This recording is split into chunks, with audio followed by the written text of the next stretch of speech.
Оқы, жатта, рахаттан марафонының екінші күніне қош келдіңіздер. Және бүгінгі сабағымыз 1040 рет оқысаңыз да ұмытып қала беретініңіздің бір себебі және оқығаныңызды, жаттағаныңызды ұмытпаудың 3 этабы. Сонымен бір себебін айтпас бұрын оқығанды, жаттағанды ұмытпаудың 3 этабын таныстырғым келіп отыр. Ең бірінші біз жаттау керекпіз. Немесе басқаша термин түрінде айтатын болсақ, кодтау керекпіз. Мысалы, белгілі бір бізге ақпарат берілді. Ол өлеңделік. Енді сол өлеңдегі әрбір сөзді біз сурет түріне ауыстырып, яғни мысалы, кітап деген сөз тұрма, ендеше оны кітаптың суретін салып қоямыз. Күн деген сөз тұрма, күннің суретін салып қоямыз.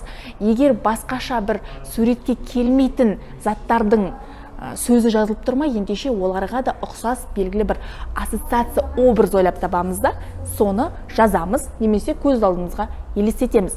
Бұл есте сақтаудың бірінші этабы.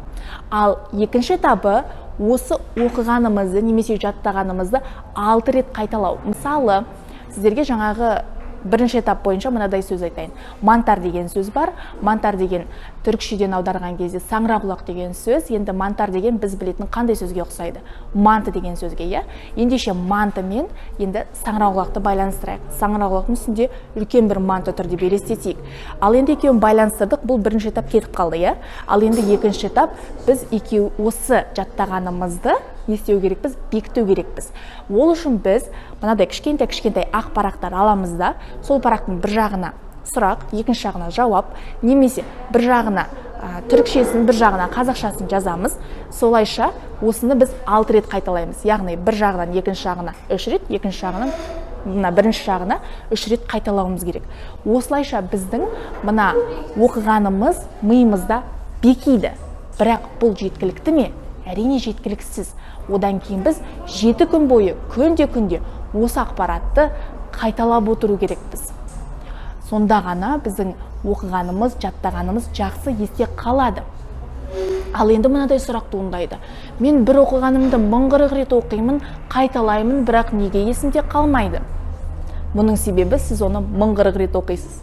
Яғни, егер сіз бір оқығаныңызды бірнеше рет оқитын болсаңыз, екінші рет оқығаныңызда миыңыз, ой, мен бұл ақпаратты білемін ғой деп қалай болса солай оқиды. Үшінші рет оқыған уақытта тіпті миыңыз, ой, мен мынаны жатқа білемін ғой деп ана ақпаратты қабылдаудан бас тартады. Ал әрі қарай келесі оқығандарыңыздың бәрі жай ғана сізге өтірік сенімділік береді. Яғни мен жаттап алған сияқтымын деп сіз сабаққа барасыз, бірақ сабақта сіз оны қайталап жатқа айтып бере алмайсыз, немесе тестте дұрыс жауап бере алмайсыз. Неге? Себебі сіз алдандыңыз. Яғни сіздің миыңыз, мен бұны жаттап алдым деп сізге айтып тұр, ал сіз оны жаттап алған жоқсыз. Ал енді қалай біз оны сонда 1040 рет оқымасақ, сонда қалай біз оны жаттай аламыз? Соған байланысты біздің марафонымыздың 3-ші күнінде оқығанды ұмытпаудың 5 қадамын талдайтын боламыз. Келесі сабақта кездескенше.